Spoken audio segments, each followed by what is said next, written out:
The rain hammered against the penthouse windows as Daniel Matthews stood over his pregnant wife, his face twisted with contempt rather than concern. He was unaware his pregnant wife was a secret trillionaire who owned the company his mother worked for, believing instead that Emma was nothing more than the broke orphan he'd married out of pity 3 years ago. His hands trembled, not with remorse, but with anticipation, as he threw her out in the rain to marry his secretary, the woman who'd been feeding his ego while Emma carried his child. His mother, Patricia Matthews, a mid-level manager who bragged endlessly about her important position, stood behind him with crossed arms, her lips curled in satisfaction rather than sympathy. What his mother didn't know was that every paycheck she deposited, every promotion she celebrated, every corner office she occupied came from the empire Emma had built from nothing after her adoptive parents died. The secretary, Monica Reeves, watched from the doorway with a smile that promised passion but delivered only calculation. Her engagement ring already picked out while Emma's wedding band grew tight around her swollen fingers. Dear viewers, this powerful story will open your eyes to the hidden dangers of judging people by their silence and treating kindness as weakness. You'll discover how to recognize when someone is secretly manipulating you, understand the devastating difference between justice and revenge, and learn why the quietest person in your life might be the strongest. This story will challenge everything you think you know about power, marriage, and consequences. What lessons did you take from Emma's journey? If you were in her shoes, would you have done things differently?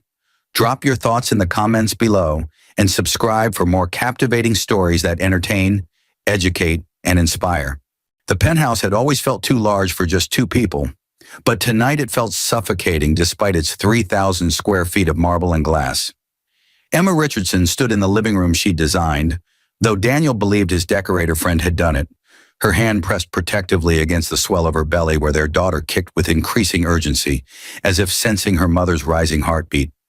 The rain had started exactly at 8:47 p.m., just as the weather forecast Emma had checked obsessively all week had predicted.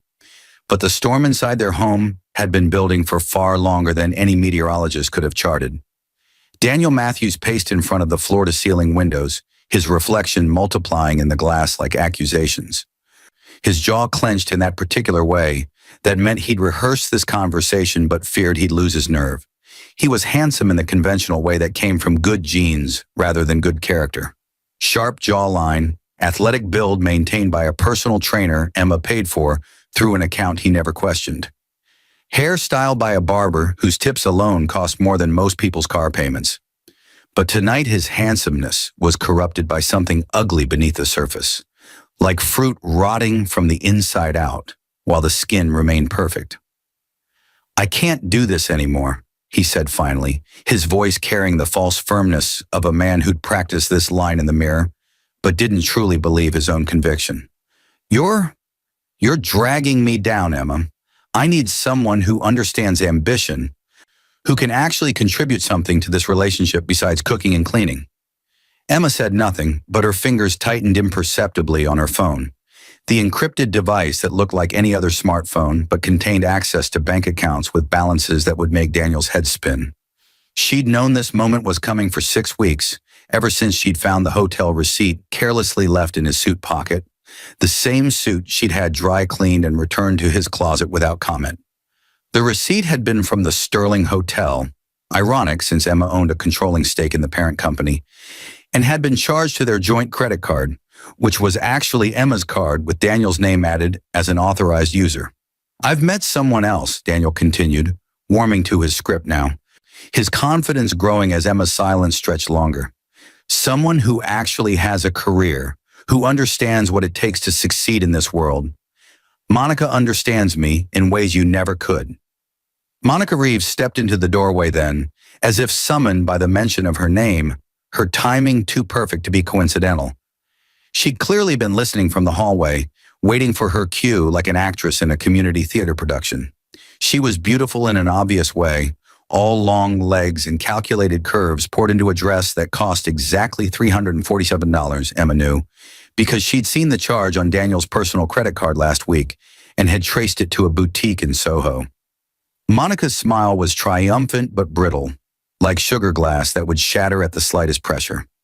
"Daniel and I are in love," Monica announced. as if love were a competition she just won, rather than an emotion she'd actually felt. We're going to get married as soon as the divorce is finalized. I'm pregnant too, by the way, 3 months along, so your little leverage is gone. Emma's expression didn't change, but something flickered in her eyes. Not pain, not surprise, but the look of a chess player who'd just seen her opponent make exactly the move she'd anticipated. She'd known about Monica's pregnancy before Monica herself had taken the test, having had access to the medical records through the health insurance plan Emma's company provided to Daniel's firm. What Monica didn't know was that the baby she carried wasn't Daniel's. The timeline was impossible given Daniel's vasectomy reversal surgery 6 months ago, a surgery that hadn't fully taken yet, according to his most recent fertility test. Results Emma had received before Daniel had bothered to check his patient portal. "Mom!" Daniel called toward the staircase, his voice carrying a note of boyish excitement that made Emma's stomach turn. "Come down. It's time." Patricia Matthews descended the curved staircase with the bearing of a woman who believed she deserved better than what life had given her, her designer handbag, a gift from Emma 2 Christmases ago, swinging from her elbow as she gripped the railing with her other hand. She worked as a senior director at Meridian Enterprises, a position she'd held for 3 years, and considered the crowning achievement of her career, never suspecting that every promotion had been orchestrated by the daughter-in-law she'd spent those same 3 years openly despising.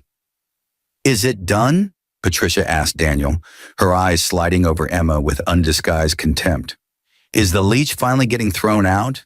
Emma finally spoke, her voice quiet but steady, carrying the weight of 3 years of accumulated observations and calculated patience. "Daniel, before you do this, I need to tell you something." But Patricia moved faster than Emma expected, closing the distance between them with surprising speed for a woman in 4-inch heels, her hand already rising in a motion that seemed to happen in slow motion and at lightning speed simultaneously.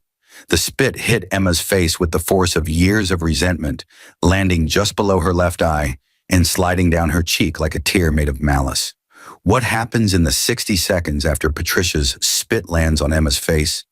The phone call she makes, the words she speaks, the machine she sets in motion will unravel 3 lives so completely that within a week, they'll be begging for the mercy of the woman they just destroyed.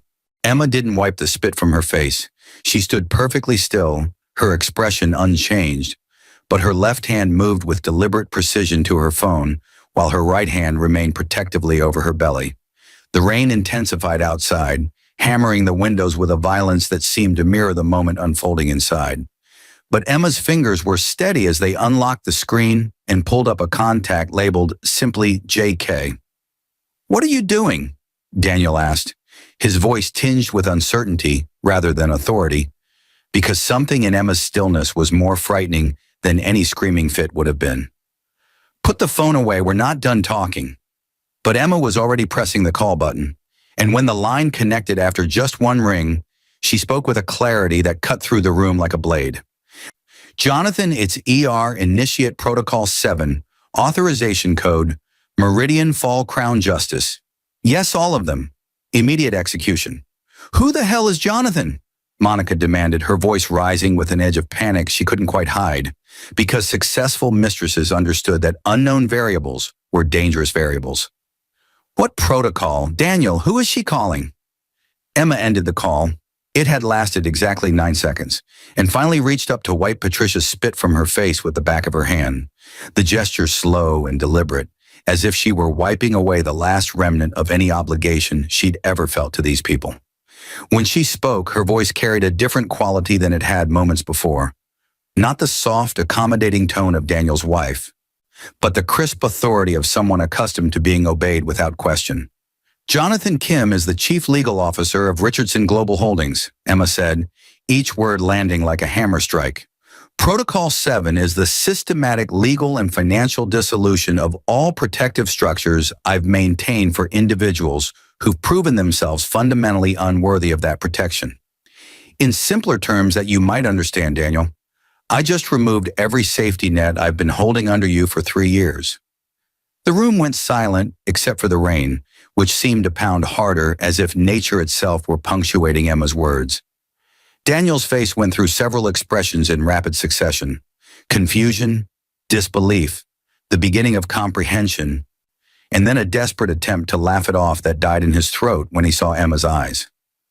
"What are you talking about?" he asked, but his voice had gone thin, stretched tight over growing fear. "Richardson Global. That's some company you're making up. You don't have any money. You told me your parents left you nothing when they died."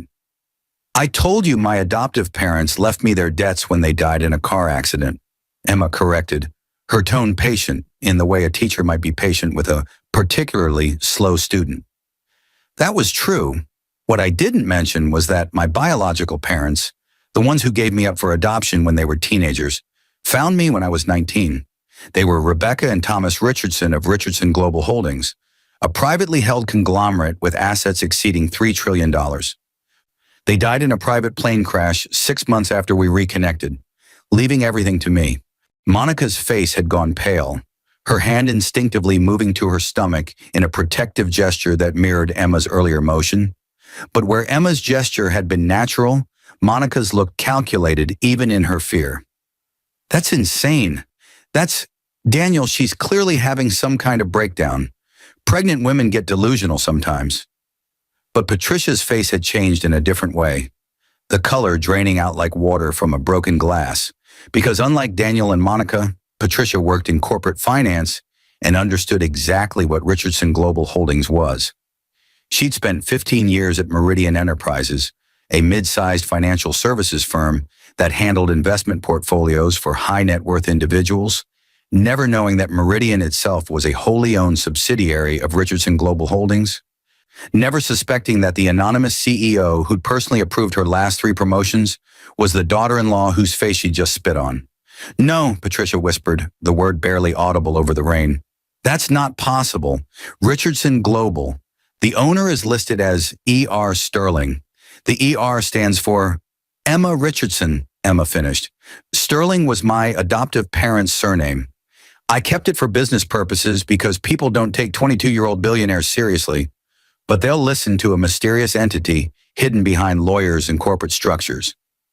"Meridian Enterprises, Patricia, the company you're so proud to work for? I own it. The corner office you celebrated getting last year, I'm the one who approved your promotion. The salary you used to pay your mortgage, your car payment, your country club membership. Every dollar has come from me." Daniel's phone buzzed in his pocket, once, twice, then continuously like an alarm he couldn't silence. Monica's phone started buzzing too, and then Patricia's, the 3 devices creating a discordant symphony that spoke of messages arriving faster than they could be read. But none of them moved to check their phones, because they were all staring at Emma with the dawning horror of people who just realized they'd been playing checkers while their opponent had been playing chess. "What did you do?" Daniel asked, his voice cracking on the last word. "What the hell did you just do?"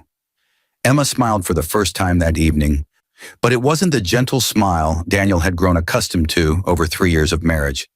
It was the smile of a woman who just removed her mask and found the air underneath to be surprisingly liberating. "In 60 seconds, Emma said softly, moving toward the door and pulling her coat tighter around her pregnant belly. "I just took away everything you thought you owned." What would they find when they finally looked at their phones?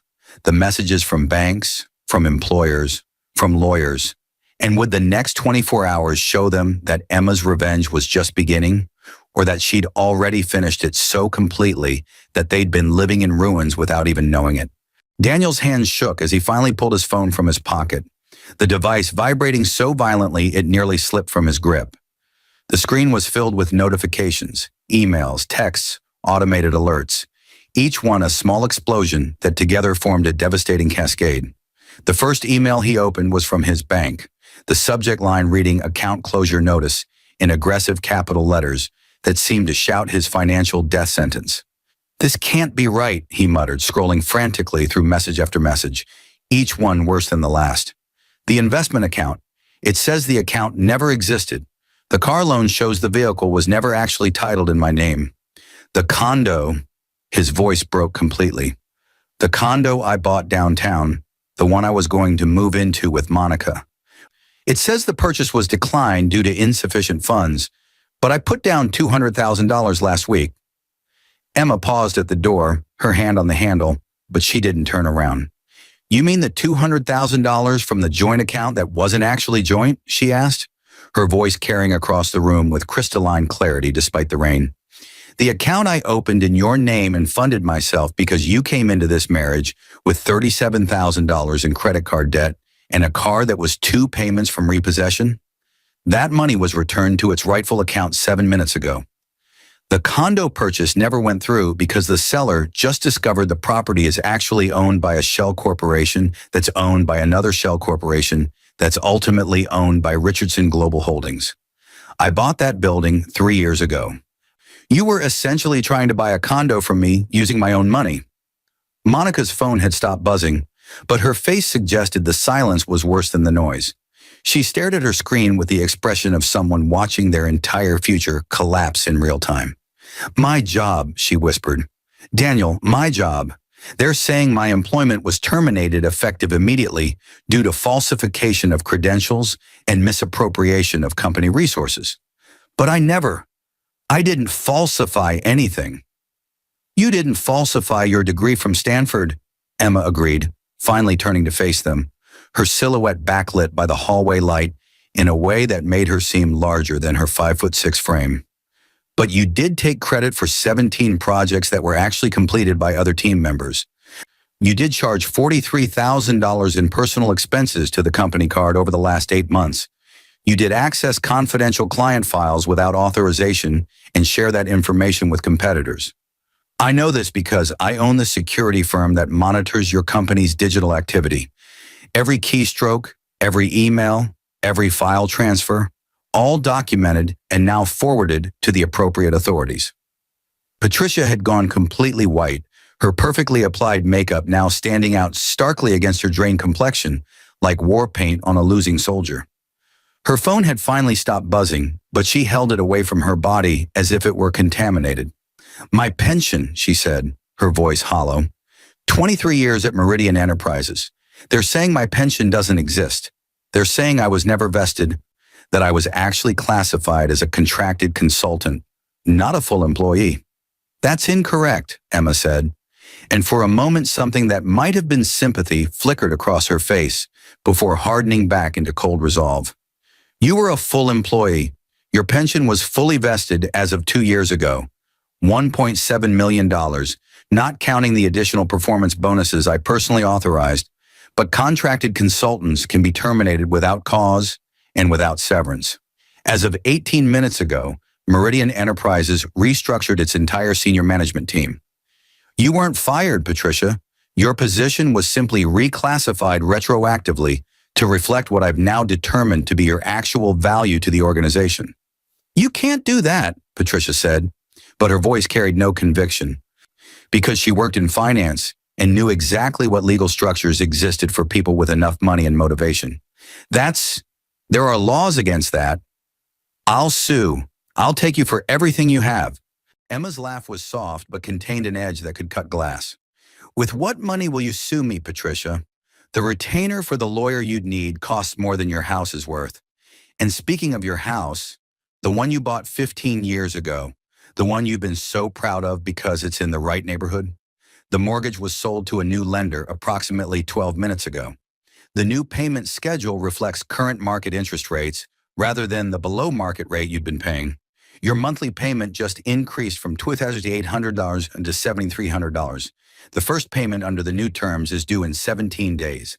Daniel's phone buzzed again, a single sharp notification that seemed to pierce through the room despite the storm outside. He looked at the screen and his knees actually buckled, forcing him to grab the back of the sofa for support. My startup, he breathed. The tech company I've been building for 2 years. The investors, they're all pulling out simultaneously. They're saying the patents I was developing were actually already filed by Richardson Technologies, a subsidiary of Richardson Global Holdings.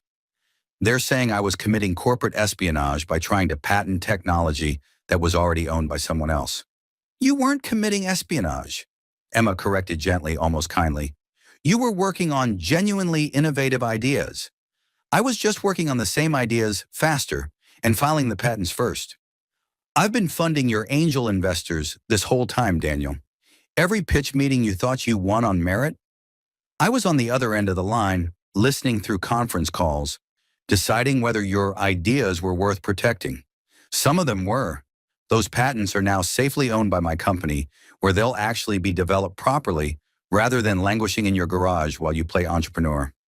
Monica had started crying, not the delicate tears of a woman who cried prettily, but the ugly, gasping sobs of someone experiencing genuine terror. "What do you want?" she demanded between sobs. "What do we have to do to fix this? There has to be something, money, an apology, something." Emma opened the door, letting in a gust of rain-scented air that carried the smell of wet concrete and urban ozone, the scent of a city being washed clean. "I don't want anything from you," she said simply. "I wanted a husband who loved me, a mother-in-law who respected me, and the chance to raise my daughter in a family that valued more than money and status. You've made it clear none of those things were ever possible, so now I just want you to understand something very important." She stepped into the hallway, one hand on her belly, where her daughter kicked with what felt like approval, her other hand pulling the door closed behind her with the finality of a vault ceiling shut. "The meek wife you threw away?" Emma's voice carried back through the narrowing gap. "She was never meek. She was just waiting to see if you deserved her mercy." The door clicked shut with a sound like a judge's gavel falling. What would the next morning bring when they woke to find their world completely dismantled? And would Daniel finally understand that the woman he'd married wasn't the victim of his cruelty, but the architect of his entire existence? And when Emma's own reckoning came, would she find that revenge had cost her more than she'd ever planned to pay? 3 weeks later, Emma sat in the corner office of Richardson Global Holdings, the office she'd occupied for 8 years but had visited only after dark or on weekends during her marriage, watching the sunrise paint Manhattan in shades of gold and amber that seemed too beautiful for the devastation she'd orchestrated. Her daughter kicked insistently against her ribs, a reminder that some things move forward regardless of the wreckage left behind. But Emma's hand on her belly felt less protective now and more apologetic, as if she were already asking forgiveness for the father her daughter would never know. The reports on her desk told a story more complete than any revenge fantasy she'd imagined during those long nights lying next to Daniel, wondering if tomorrow would be the day he finally remembered to ask about her dreams. Meridian Enterprises had restructured entirely, with Patricia's position eliminated along with 47 others in what the press called routine optimization, but Emma knew was calculated dismantling. Daniel's startup had dissolved, his reputation in the tech community destroyed not by Emma's revelations, but by his investors' public statements expressing concerns about foundational integrity. Corporate speak that meant everyone now suspected him of being either incompetent or fraudulent. Monica faced criminal charges for the expense account fraud, charges Emma could have prevented with a single phone call, but chose not to make. But the victory tasted like ash, exactly as her lawyer Jonathan Kim had warned it would.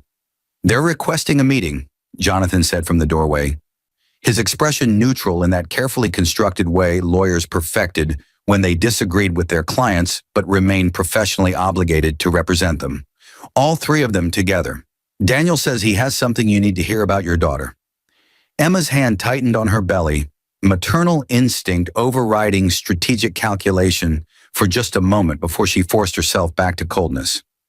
"He gave up the right to discuss my daughter when he chose his secretary over his wife," she said, but her voice lacked the conviction she'd felt 3 weeks ago when everything had been theoretical rather than real. "He knows," Jonathan said quietly, "about the medical records, about the fact that Monica's baby isn't his, about the vasectomy reversal that hasn't taken. He's figured out that you've known everything from the beginning, that you've been watching and documenting and preparing. He's not angry about the money, Emma. He's angry that you let him destroy himself when you could have stopped it." The words landed like physical blows because they carried a truth Emma had been avoiding since the night she'd walked out of the penthouse into the rain. The rain that had soaked through her designer coat and ruined her Italian leather shoes, but had felt like baptism, like washing away 3 years of pretending to be someone smaller than she was.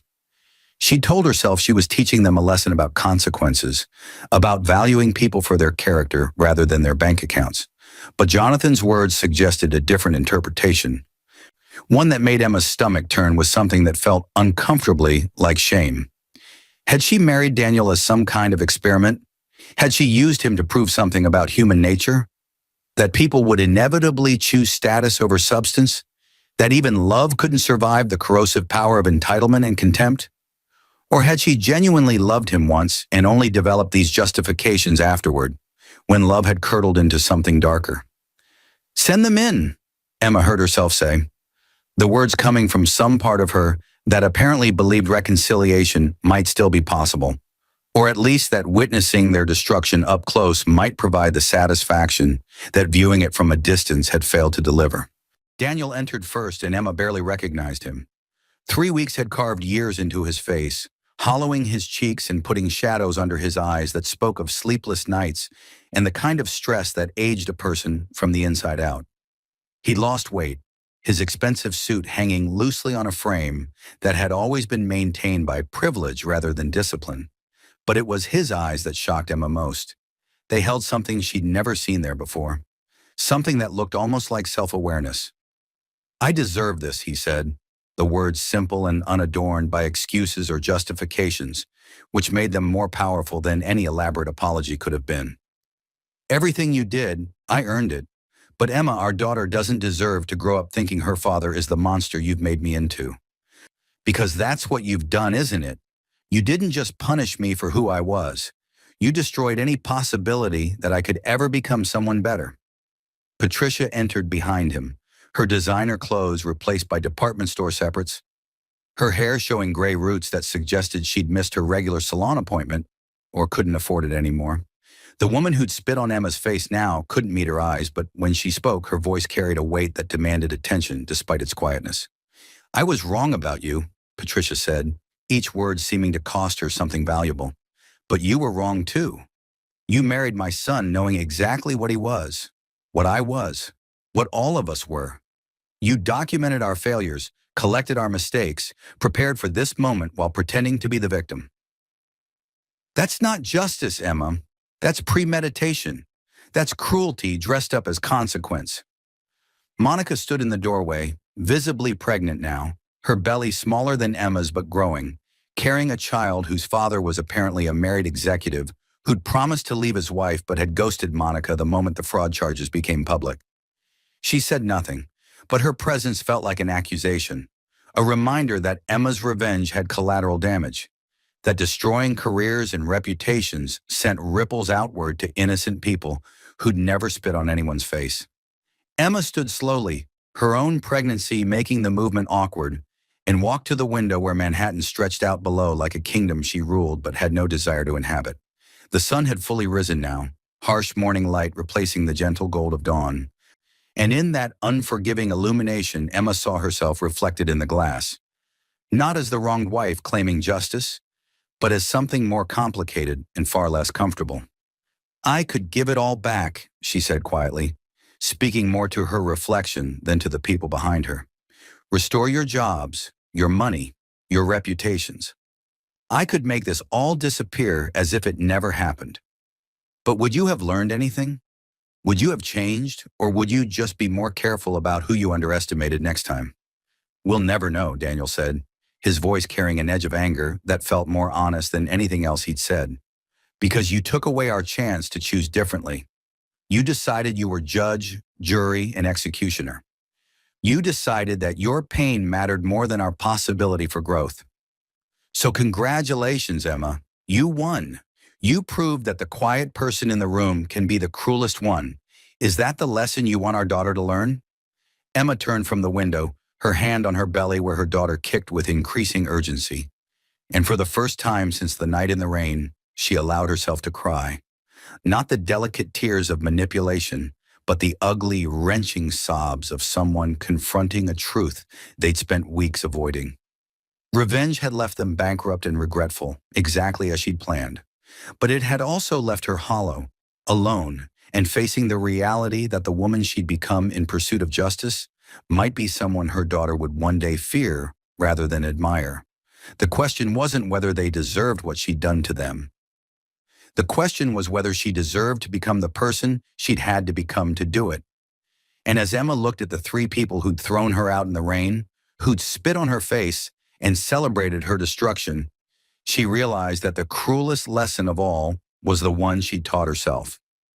That power without mercy doesn't feel like victory. It feels like losing in a different way,